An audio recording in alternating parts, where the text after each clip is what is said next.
What's up? What's up? What's up? What's up, you guys? Come on in the You room. lie? We are live. My name is That was Ashley quick. Denmark. That was quick. Like What's you your name? normally do like What's a your lot of name? little other stuff What's before your you go name? live. What's your name? I forgot. Antonia Denmark.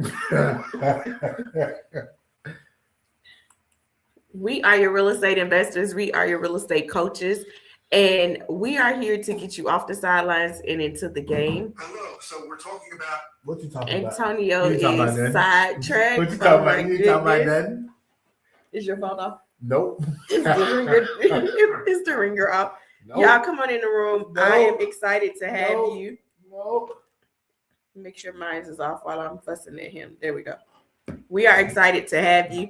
Today, we are going to be talking with our good friend, Cameron Miller, and I'm super excited to speak to him because he is going to tell you about his company, Investor Fuel.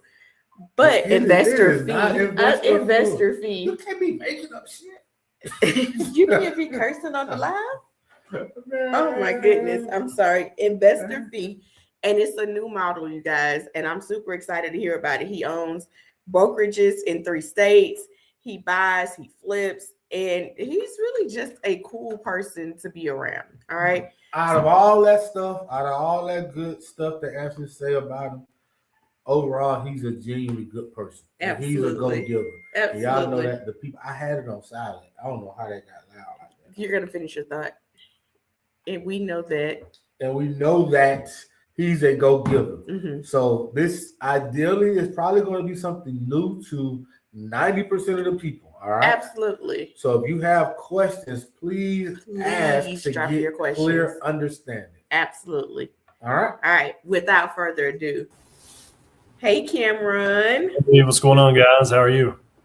We are good. I don't know how I said fuel instead of feed. I don't That's know all what right. I was thinking.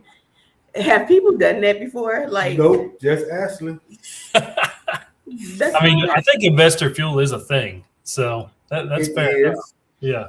Yeah. We get ideals from investor fuel. It shows up in my email box a couple of times a day, honestly. Yeah, no, that adds up. No hard feelings.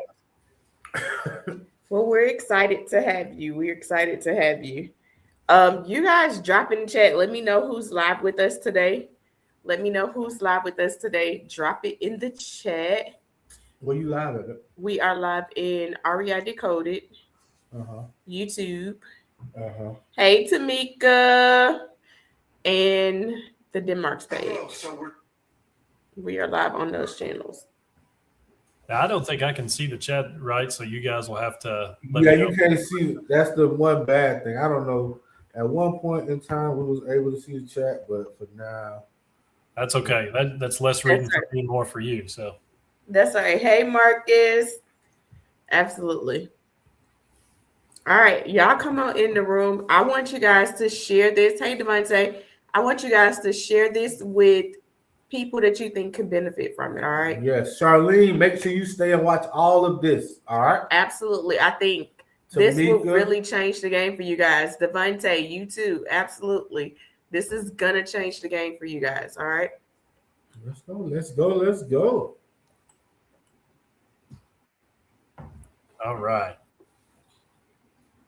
So, guys, my name is Cameron Miller. I'm out here in Central Kentucky, and basically, we got tired of trying to figure out how to get sellers to say yes more. So what I'm here to talk to you about today is how investor fee is the way, and how we can get you to get sellers to say yes so fast it's going to make your head spin. It's totally different. It's like nothing you've probably ever seen before, but it's also simpler even than what you've seen before. So I don't know about you, but I like simple and I like easy yeses. So that's what we're talking about, right? So I'm going to show you a better way to make money on off-market deals by changing how we charge, not necessarily what we do, right? So let's get started. And you all feel free to just hit me with whatever questions come up in the chat. I can pause and we can pivot. It's going to be fun. So just interaction's good. So if you got people who got big questions, let's hear them. All right, we'll do questions. So the Go problem ahead. with traditional wholesaling, this is from my opinion. Ready? One, it takes too many no's to get to a yes. I think a lot of people would agree with that. Absolutely. Two, the assignment fees are hidden in the spread, which most buyers hate. That's what becomes a point of contention, right? Agree or disagree, the customer is always right? Let's keep moving. So sellers feel burned when they see the big assignments. You were good about it. You were honest with them. You told them the truth. They knew what they were signing up for. And still yet, if they see that big payday comes, it's different when money's hitting the table, right? Mm-hmm. So inherent problem with it. Agents and lenders won't work with assignments. There's a short list of agents and lenders that are comfortable with seeing assignment fees on that HUD, right? Yep. So why does that hurt you? Well, because that's just that many less people to work with. So now you're stuck working with the 5% instead of the 95%, right? Mm-hmm. And lastly, which may be the biggest one, is retail buyers can't pay you simply because their lenders won't allow it. And they're the ones who pay the most, right? Mm-hmm. Who do you want to sell your deal to? You don't want to sell it to a guy like me. I'd love to buy your deal. Definitely not me either. But you don't want to sell it to us. Listen, Carol, I'm going to make you laugh real quick. I was talking to one of my good friends, and he's a wholesaler. And I got a system where I follow up and check on my wholesalers. And he was like, man, I got one for you, but it's not discounted. It's not deep enough. It's not a deep enough discount for you. I'm like, it's all cool. Just send it over. My motivation changes by the day. That's Depends right. on how I feel. That's right. Or you just might like that street. I might like that street. That's right. Yeah. We had one this morning. They're like, Cameron, this is not a great deal, but it's on this street in town. I said, well, why don't we schedule a viewing anyways? Anyway. Never know. Never know. That's right. But what I want to do is I don't want you to get stuck with guys like us. I want you to get the guys that pay the most, right? And so that's the problem with traditional wholesaling is a lot of times that whole market is locked off from you. So you're stuck dealing with the 5% of cash buyers that are out there compared to the 95% of shoppers, right? And then the next thing that you all might be keeping up with, might not, but regulation of wholesaling is increasing every single month. Mm-hmm. Every month, something new comes out where some state has got a new hoop to jump through, or there's no hoop at all. It's just gone. So, you've got some states like South Carolina that are super hardcore. Pennsylvania's got a little bit of hardcore with some of the regulations there. In Kentucky, we've got rules, but they're doable. But anyways, all that to say, it's only going to get worse. So let's go ahead and get right, okay, so that we're future-proof for regulation. But ultimately what this does, it makes you stuck in a race to the bottom where all you can do is compete on price with your fellow wholesalers.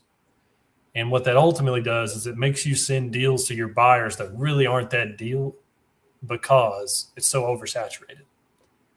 So that's what we ran into. This is the problem with traditional wholesaling. So just to make sure we're all on the same page, and you probably already know this, but the traditional wholesale money model is this. Get a contract at a discount on a property, assign that contract or double close to a buyer, and you keep the spread. So if we get it under contract for $150,000, we assign it or we double close for $160,000, the wholesaler keeps the $10,000 spread, right? Mm-hmm. But here's what's wrong with that money model. Your marketing costs are too high. And for those who have really been doing this game for a while, after you spend all those marketing dollars, you go on all these appointments, work so hard to get to those appointments, and then you only convert 20% of them. And I don't know about you, but that hurts my feelings a little bit. It does. So I can take a no, but I'll tell you, it does drag on you after a while because it just seems like the hustle never turns into a business. And so, when you get a yes too, consider this. Did you know that nationwide statistics, I was just talking to one of my guys who does transaction coordinating nationwide and a couple of guys that do 500 plus deals a year nationwide. Those guys that are doing that volume are having a 30 to 40% fail rate after getting those 20% of appointments to say yes. Wow. Now think about that. Think about being the guy who finally made it to 500 deals a year, and you're still only getting 20% to say yes after you get those appointments scheduled, mind you. Don't even think about the ones that ghosted you along the way. And then when you got the yes, you still fell through 30 to 40% of the time. That's what even the top dogs in the game are showing nationwide. They just don't want to tell you that. So that's what I've always had a bone to pick with the traditional wholesale money model, which kind of sent me down a rabbit hole of, man, there's got to be a better way. Mm-hmm. So some of the frictions that always come up, sellers, why are you making $20K on my house? We already talked about this a little earlier, but I just want to make sure we understand. The buyers, hey, you're making too much money.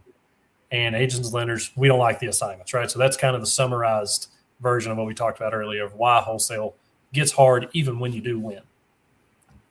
And as a result, you got a smaller pool of sellers to work with, a smaller pool of buyers to work with, and a whole lot more headaches.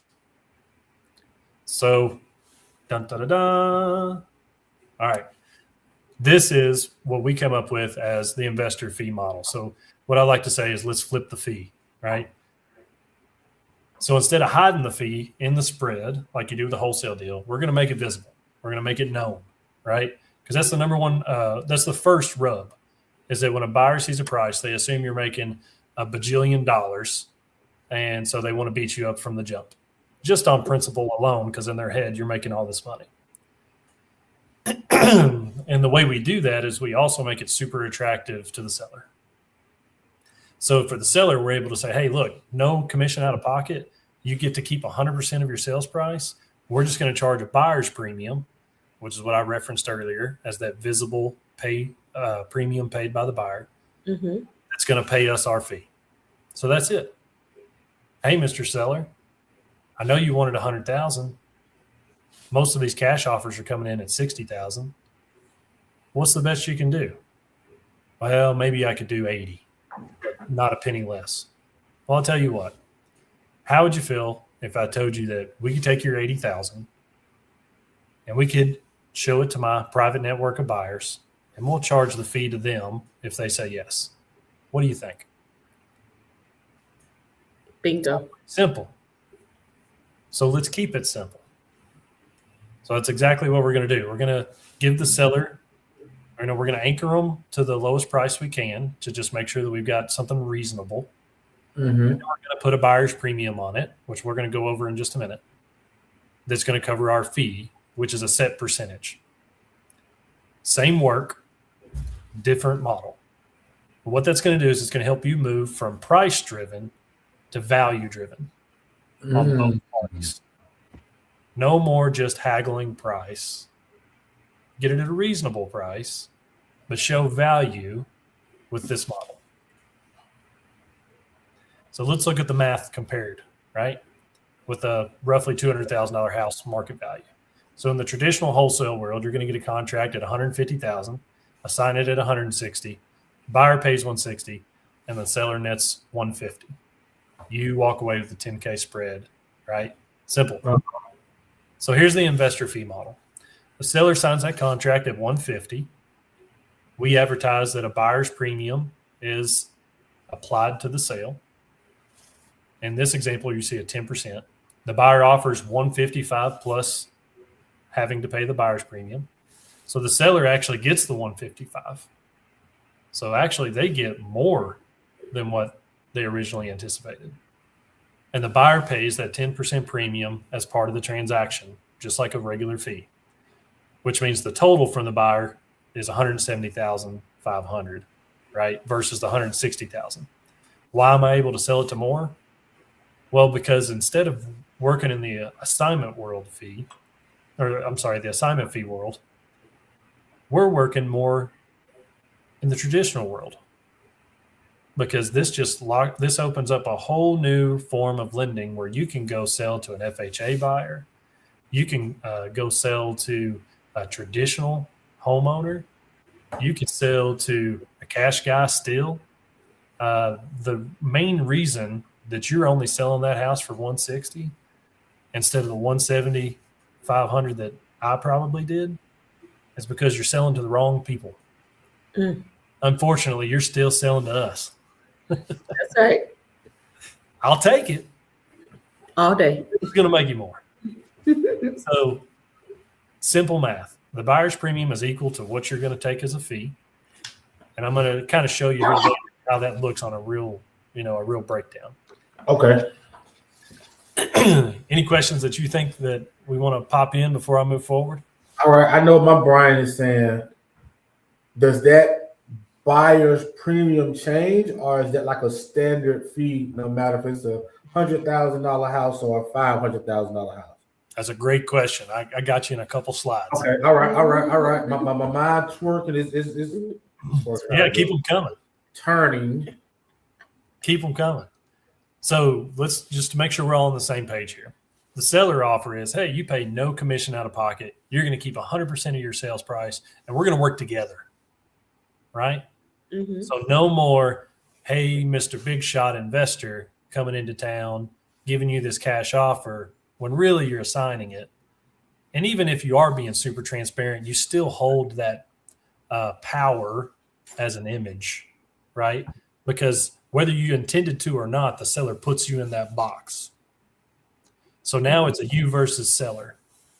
Well, there's a big difference between being able to work with somebody when it's a we instead of a you versus me. And that's what investor fee puts you in a position to do. So we get paid from a separate fee from the buyer via that buyer's premium, like we described earlier, which is what we call investor fee. No out-of-pocket commission, totally transparent process. No more awkwardly trying to figure out how to talk to the seller in a way that is honest, but also not overwhelming. Because that's what I always ran into when I first got started. How do I help the seller understand this process without it sounding shady? Not because whether it is or is not shady in wholesaling, but simply because it's hard for them to understand. So that was always a problem with, hey, if I'm super transparent, I confuse them in wholesaling. If I'm not transparent enough, I'm the bad guy. So, no more of that. And then clear, simple math, the seller understands, hey, my price that I get an offer is the price. So in a different, they compare you to the traditional market where they got to think, well, if I pay 6% commission and then I do this and then I do that and da. Or they just say, hey, the price is the price and that's what I get. And there's no math to do. So again, you're in a totally different bucket in their brain. So let's talk about the buyer side and why they'll pay. This is what investor fee buys them, right? This is what your buyer's premium model buys them. They get access to curated off-market, low competition deals. They get speed and certainty with a clean experience, and it's organized. And we can talk about how we do that really, really well. But most importantly, because you get the ability for them to now introduce traditional financing instead of just cash, right? So they don't ultimately care about that fee, not whenever they have it transparently. That's the big kicker. They know what to expect. They care about what's the all-in price versus what I can get on the MLS. What's the cash flow and the ROI versus my other options? And overall, was this a good and honest experience, right?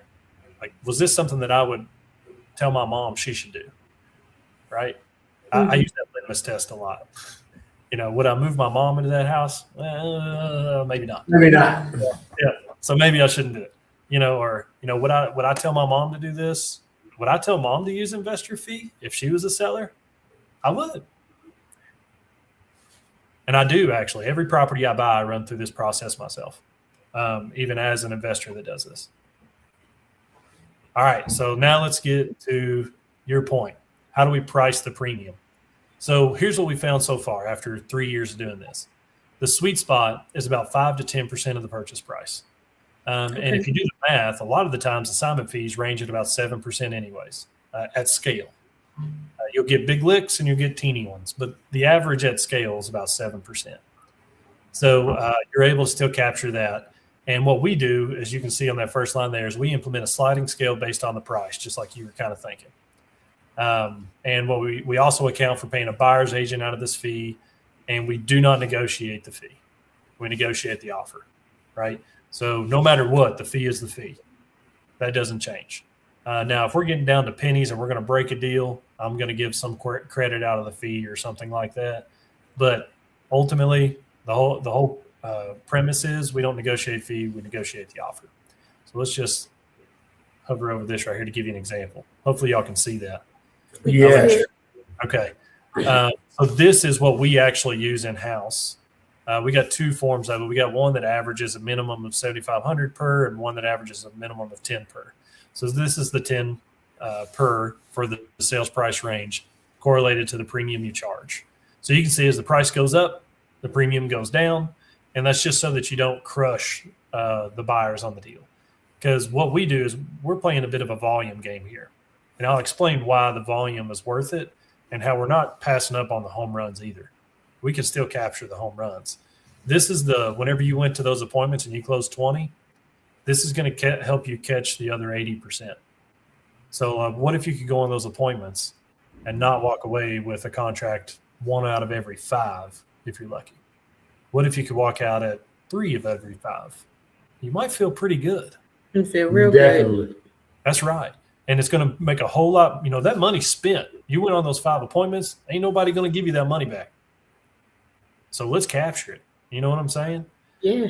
And I'll tell you one thing that little side note here that I never really gave value personally that I should have. When I started bringing on acquisition guys and things like that, and I'm sending these appointments and they're getting turned down, 4 times out of 5, it's tough, just mentally. And what I watched was as we implemented this, we made more money just because they were happier. And they were happier just because they got a yes 3 times as often. That was amazing to me. I never thought was. I just never considered that. But didn't you think, well, no, duh, Cameron, wouldn't you work a lot better if you were a lot happier? Absolutely. Probably. Absolutely. So, at the end of the day, it was a no-brainer, but at the beginning, it was unexpected. So that was a good surprise. All right. So does that kind of answer your question about how we do the pricing on the fee? Let me know when you're ready for my next one. Well, let's hear it because maybe I'll predict it with another slide. Let's go. All right. So if my mama came to me with this situation, so we talking about our mamas. So your mama's selling her house. Yeah, mama's selling a house, and she said, "Hey man, I met a cool guy named Cameron, and he's telling me all about this investor fee model, and I think I'm gonna go with him." So my question to her would be, why would you go with the investor fee model versus a traditional real estate sale? Yeah, great question. So we will touch a little bit on this, but I'm going to go ahead and touch on it. Okay. I'm going to tell a quick little story that I would tell my daughter, because I love to tell stories that I can tell my daughter and her understand it, because that means I did a good job, right? She's only 4. So Yeah. if I can get her to understand it, I did a good job. So let's say, let me compare one thing before. Option A, we're going to use round numbers. Your mom wants to sell her house at $100,000. She can go list it, pay a 6% commission, and she's going to net 94, right? Mm-hmm. Here's how that happens most of the time.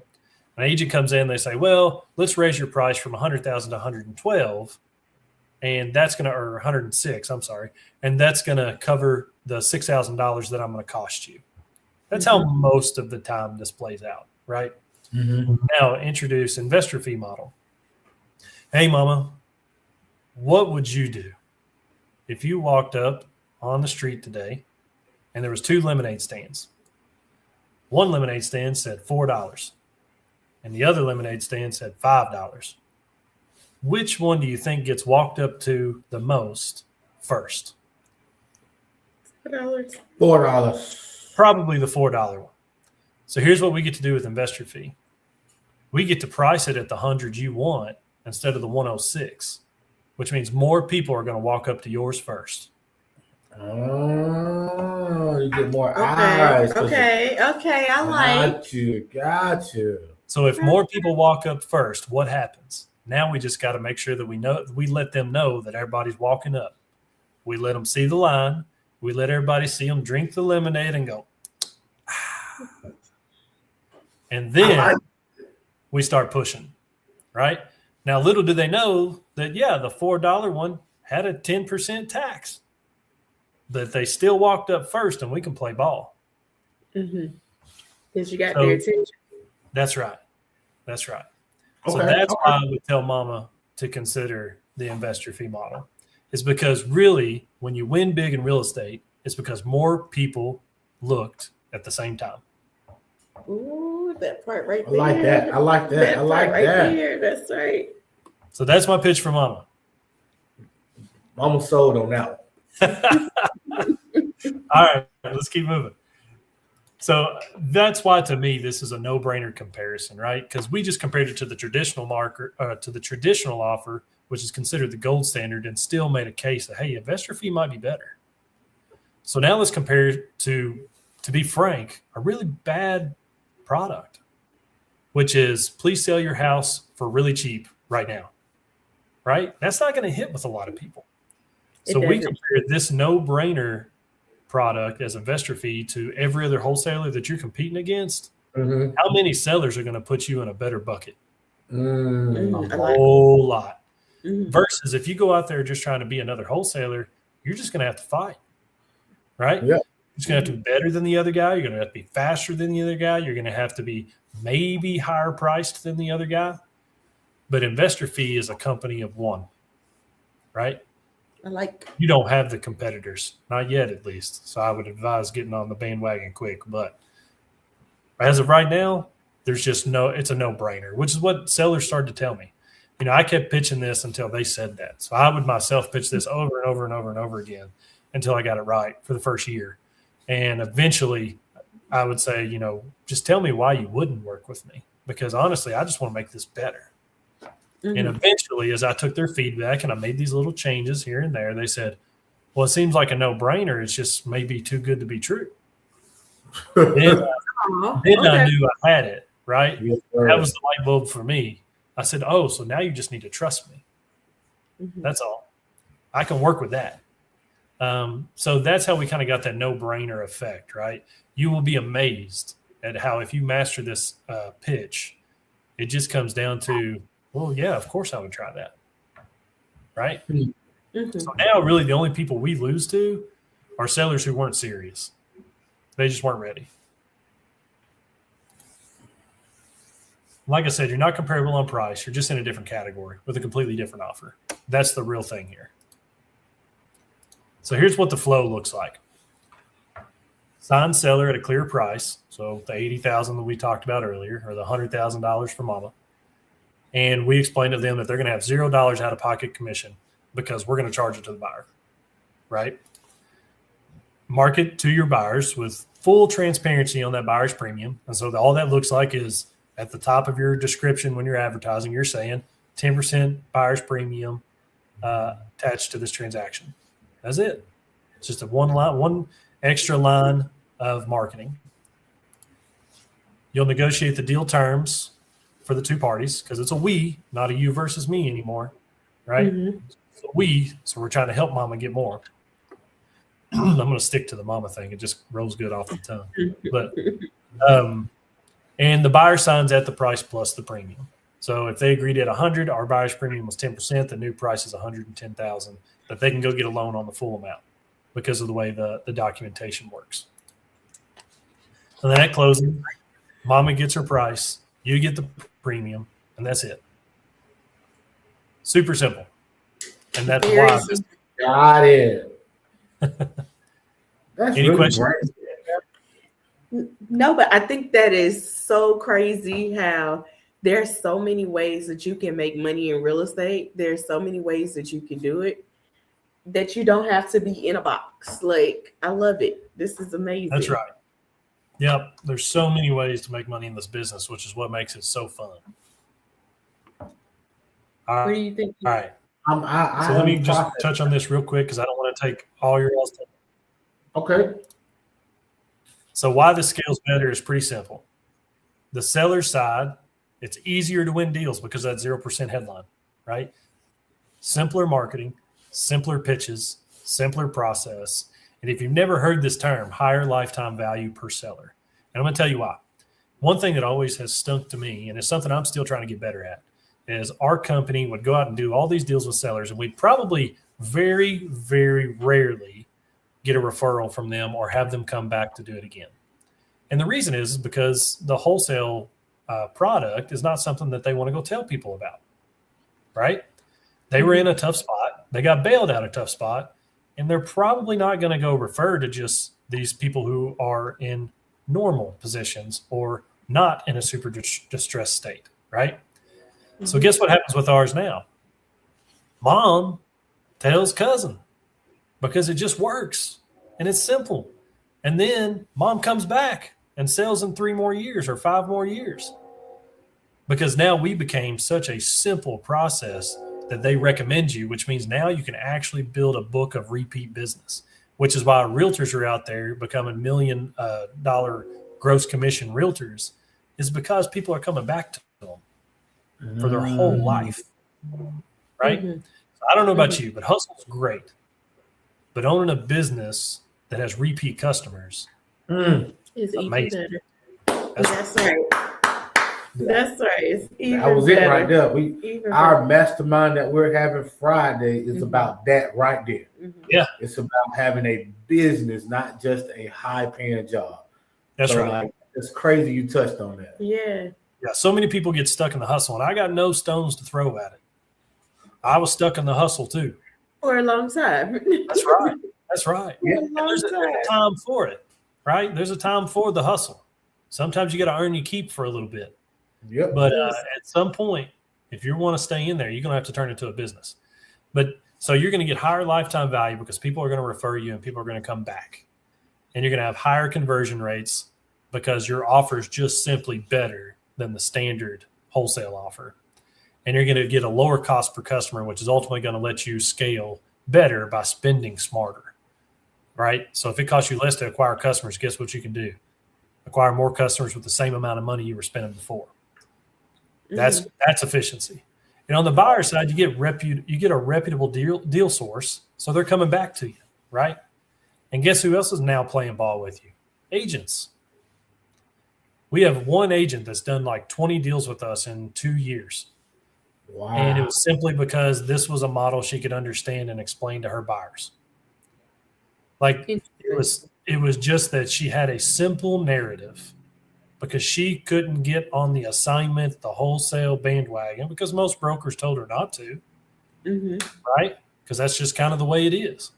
And so it was just like, shut off, like I ain't listening. But when we introduced a simpler way, we opened up to agents that are high performers that are really doing this thing well. Now she does a deal with us about every month. And, my dispo guy calls 3 people always that there's like a 30% chance it's gone right then. Simply because we now can network with agents in a way that the fan is bigger, right? Because they're working with 20 buyers. So why not work with the guy that's working with 20 buyers and go find 10 of those, right? I got a quick question. So for your acquisition people, I heard you say you still do the big deals, but like when you're making that initial offer, are you making an initial cash offer like a traditional wholesaler, or is the first offer the investor fee model? What did that look like percentages wise? And I know you probably got an exact number.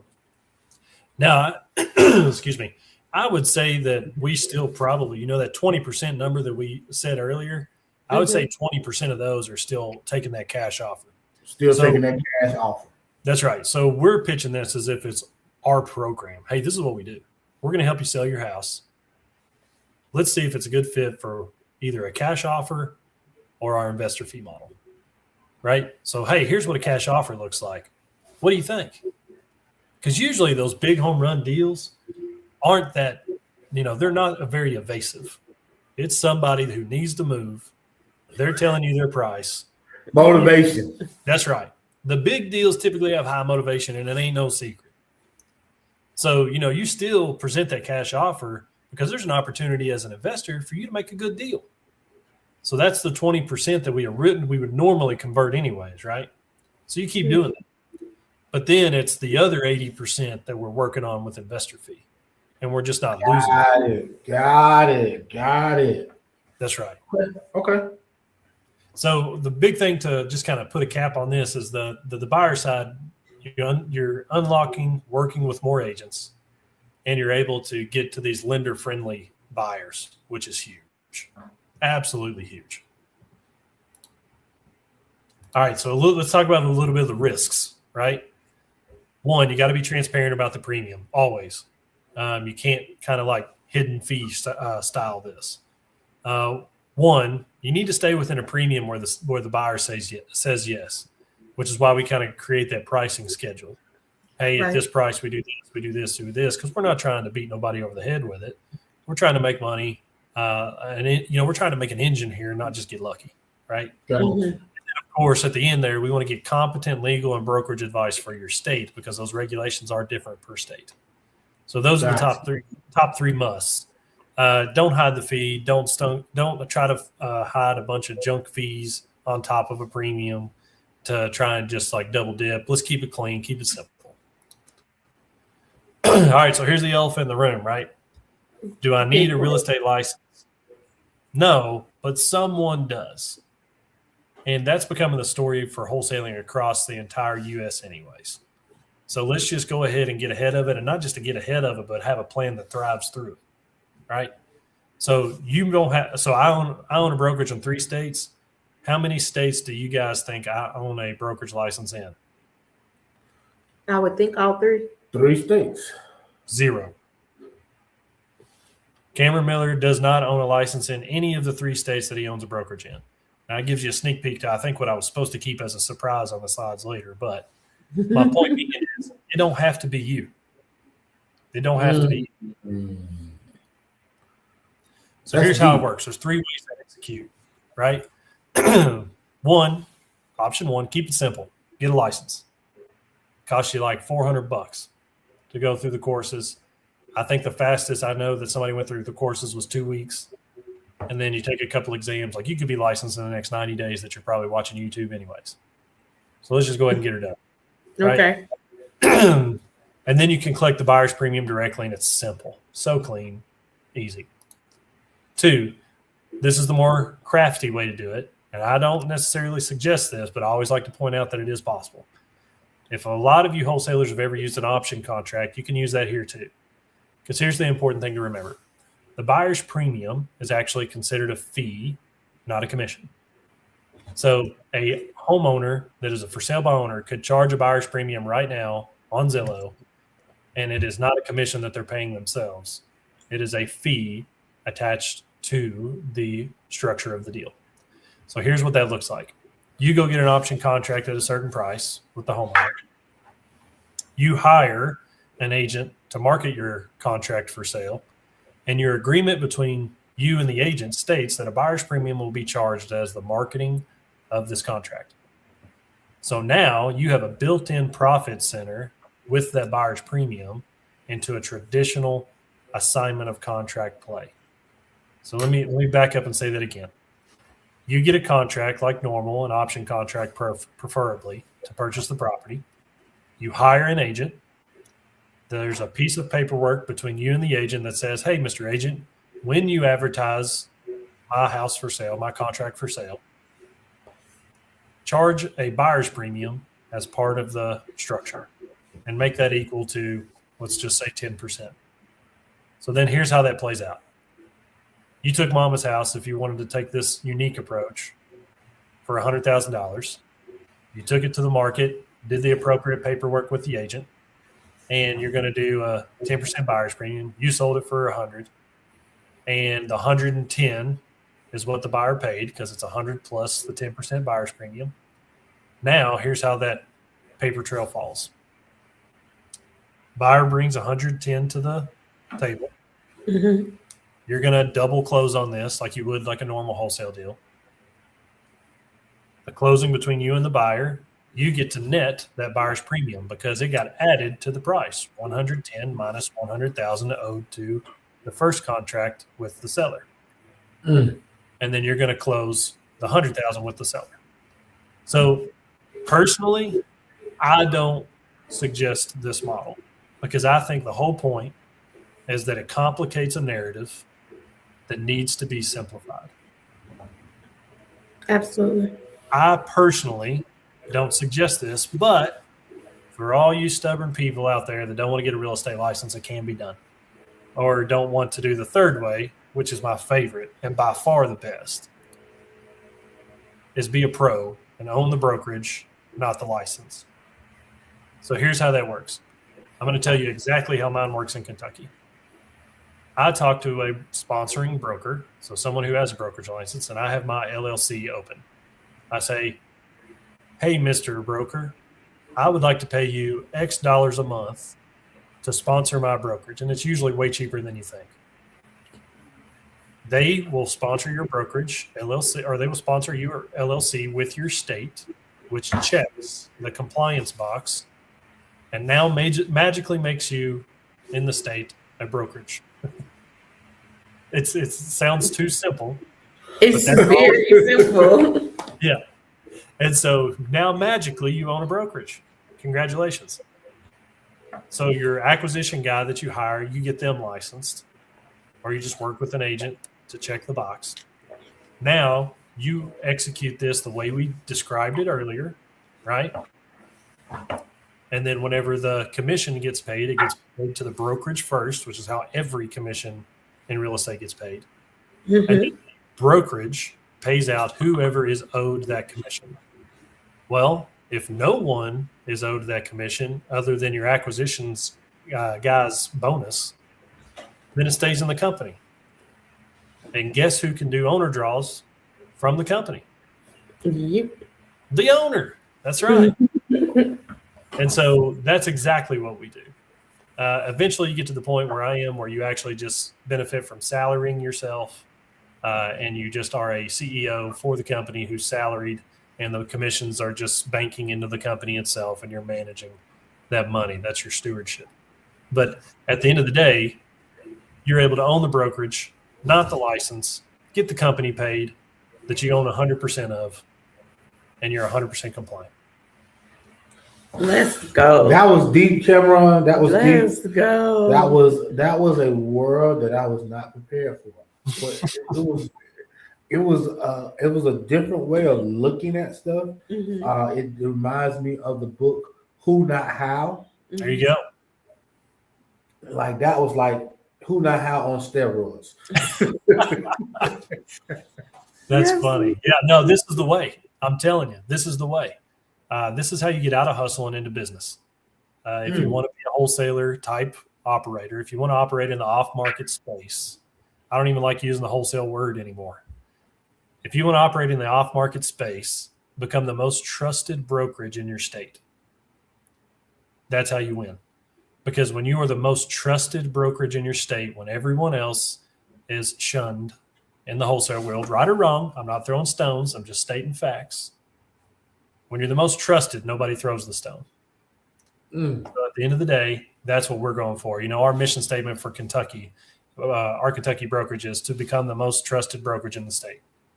That's our goal whenever we put it up on the board, right? And everything we do points to that. And investor fee is a transparent way to earn that trust for agents, for lenders, for buyers, for sellers. And it still makes more money than you did in a wholesale business anyways. Bingo. So if you are in the off-market space, not the wholesale space, but the off-market space, and you want to maximize more of your leads, adding this would really, really help. This will take it to the next level. 100%. This takes you to another level because I'm giving you a cheat code. So the cheat code is we did all this private to buyers. Well, guess what? If you own the brokerage and you've already got contractual rights to market this thing, guess what you can do? Throw that bad boy right on the MLS. Why not? Why not? And this is how I took care of Mama that we didn't finish the rest of the story. I took care of Mama because I decided, hey, it's the best fit that we go ahead and go public with this, not stay private. Let's take this whole setup and let's just move it over to the MLS because I own a brokerage. And now I got the best buyer network available, right? I've got every reach on Zillow, Homes.com, Realtor.com, Redfin, fill in the blank that I ever could. And my job got that much easier to move houses. Drop mic. That was a lot.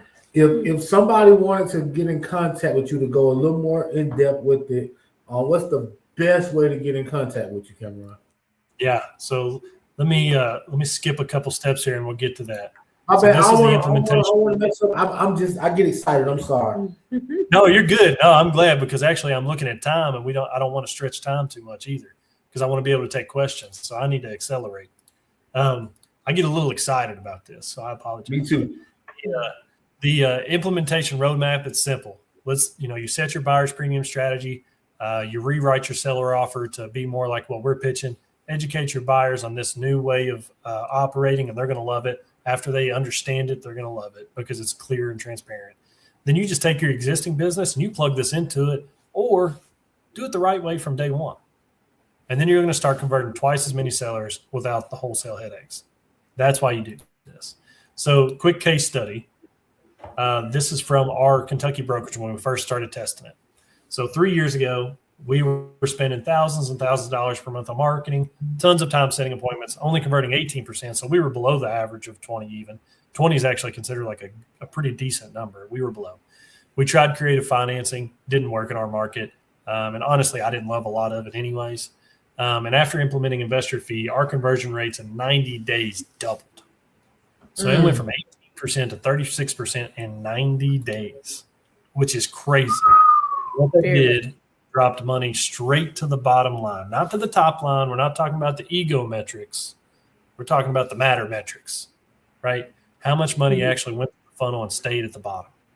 So net income was an additional $60,000 on year one. That was us fumbling and bumbling, but it was an extra $60K that we didn't have for the last 2-3 years before that. Extra. The year two was we doubled it. It was an extra 130 because we started to get okay at it, right? And I mean, mind you, we never increased our marketing budget. Now I'm gonna. This is crazy. I should have included this. On year three, we almost doubled again, and we cut our marketing budget in half. Oh, because then we started to get good at it, right? Because the first 2 years, this didn't exist. It was Cameron just figuring it out. But in year three, when I started to actually learn more of how do I train my acquisition guys better, hey, this worked, this didn't, we could actually do less marketing and more money to the bottom dollar. And mind you, this is additional income. I only wanted to isolate, the amount of money we made just from this. That's right. Ooh. And our projected for year four, which is this year, is to double that to $500,000 in additional income just from this one strategy. And the reason is because now we're going to turn marketing back to where it was. So we're now actually spending money on marketing. And then in year five, when we actually turn the dial, we project $1 million. And I feel pretty confident in that. And that's an additional net income in just one state. So after 4 to 5 years, we've been able to really kind of hone in on this and make a reason to reinvest it all in the marketing. So the more money goes to the bottom dollar, and we take care of more sellers in a way that they want to go talk about it. And just to be clear, this is without considering any other big hits that we made along the way. This is without flipping anything along the way, which we usually do 20 to 30 of those a year. And then, so it's without any of that extra stuff. This is just the investor fees. All right, so now to get to your part. If you want to get more info, you can go to www.investorfee.com. And we're starting to get a wait list because we're just now talking about this thing. This is actually really the first public conversation that I've had. Exclusive on the Denmarks, baby. Yes. Yeah, this is the first public exposure I've given it. I've actually only just talked to kind of friend-to-friend type things, like when I first talked to the Denmarks, just because we have a mutual friend. That was what was normal. This is really the first time. So, or you can just reach out straight to me on Facebook or email us just at investorfee@gmail.com. That's the simplest way to do it. Got a couple other FAQs that I may just let kind of be visible. But the one I do want to just explain is what about those killer deals? Well, for one, if you want to raise the percentage, you can. There's no limit on that. But I wouldn't personally take that model. But if it's that good of a deal, you should lock it up with an option contract or a regular wholesale contract, raise the price to where you want it, and then market it with the buyer's premium, because you can do it just like we said earlier, and keep it simple. That's what I do on every single property I buy. So I'll give you an example. I locked up a property yesterday for $152,000. We will market that today at $185,000 plus 10% on our private network while we close on it. And we're totally open with the seller about that. Hey, Mr. Seller, we want to go ahead and line up a buyer if we can. We told you we were going to buy this one to flip it. Would you care if we went ahead and market it along the way? But no matter what, we're writing you a check in 30 days. We're buying this thing. Go ahead. And, Why not? then we just double down on the strategy. That's all. Just double down. So anyways, that's about what I got for you guys today. There's a couple extra FAQs on here, but I'd rather open it up to make sure your chat doesn't have any questions or you guys don't have any questions. So yeah, that's investor fee. If you ask me, this is the way. It should replace wholesaling indefinitely, in my opinion, because at the end of the day, it's just a better model. And it's not often that you get simpler and better. But this is better. You don't get simpler and better at the same time normally. Real estate agents are going to be trying to blow your car up, Cameron. Well, no, because they can do it too.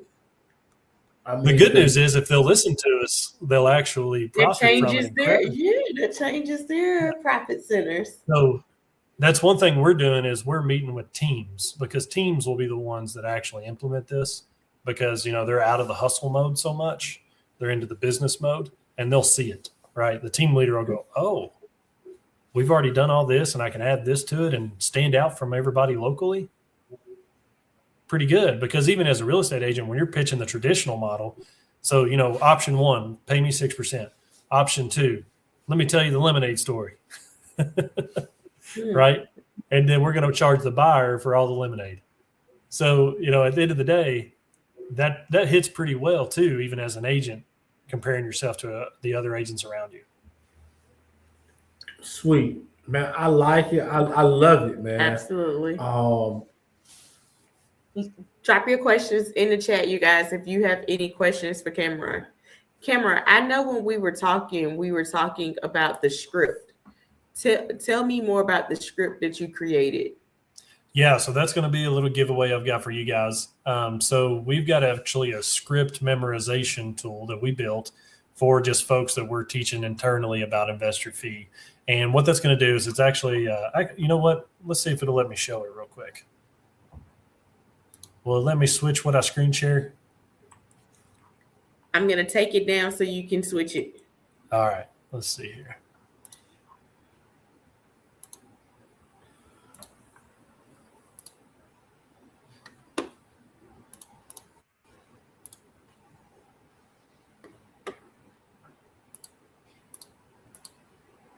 All right, let's see if this works. All right. All right, so this is a giveaway. It won't be locked behind a paywall or anything like that. You do have to just sign in with an account. That way it can remember your information whenever you use it on your script. But what you're going to be able to do is take some of these scripts that you've created. Here's just a sample one, for example.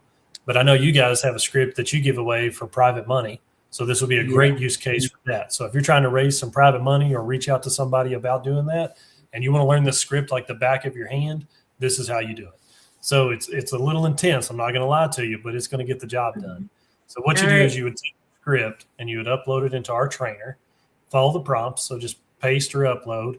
You're going to do the read mode because we haven't went live with the speech grading yet. And you're going to practice it line or word by word. So you will read the entire script until you master it. So what I would do is as I'm reading, well, let me hit start here. So we'll start this one. I would read through this all the way down, and then I'll go to the next round, and we'll see if you notice what changes. I'll scroll back up. First word goes away, right? So I hope you were paying attention. So, hey, this is Cameron calling about the property on. I read all the way to the bottom. Hey, this is Cameron calling about the property on, until you know every single word. Like, you know, your, what was it that was in school? Multiplication table. That's it. We're going back to the multiplication table days. So you will read this and it'll display It'll hide one word at a time, and you can go back if you need to until you learn every single word about this script. So I know that I've read this 4 times now, and I know for sure that this is Cameron is the first. Hey, this is Cameron is the first 4 words. So next we just go one by one by one. So that's just a giveaway for you guys. There's no strings attached. I gave you all that link. That's the investorfee.com/script-training. And you can upload the Denmark script that they give you or any other you want. You can create your own. So you could just sit here and create a brand new one and delete all this, do whatever you want. And this is just a good way to kind of hone your skills. And then if you ever get to where you're pitching investor fee, that's what we do. So whenever we're training an acquisition rep and we really want to make sure that the first, 1 minute is pretty processed and everybody's hearing the same thing, we're going to use this to train them. Amazing. If you guys want us to send you the link for that, type script in the chat and we'll get it over to you so that you can have it. And we can send, if you need that private script to go with it, we can send both of them. So just let us know, man. Cameron, you got my hair hurt. I ain't gonna lie to you. That was a lot. Well, I got good news for you. I got good news for you. Got to go look back, and you didn't want to take notes. I actually made this presentation as a link, so you could go investorfee.com/presentation, and this is live. And if I ever need to update it for anybody, it's going to update live too. So if you need to go back and refresh your memory, and you don't want to go through the whole recording, it's all going to be right here. Sweet. Yay. Love it. We got time for a question or two. If anybody want to chime in. I see your script. I see you guys in the chat. I see a Brusca was in this thing. Okay, they probably like me, like, wow, they probably still stuck. And Alabama is definitely one of those states where the wholesaling, that word, that phrase, it's getting touchy. Has gotten really touchy. Gotten really hot. This could really change things. Absolutely. Definitely. If you want to get ahead of the change, this is how you do it. Bingo. This is how you do it. Well, man, we're going to get out of here. If y'all need anything. Cameron, are you going to be in Orlando in a few weeks? I'm trying to see if I can make it fit. We've got a couple trips surrounded by that, so I don't know. Okay, well, we hope to see you. If not, we'll just make a trip and see you sooner. That's all. Yes. We're close. All right. All right, y'all. Appreciate you. Yes, appreciate you. Bye, you guys. Love y'all. Peace.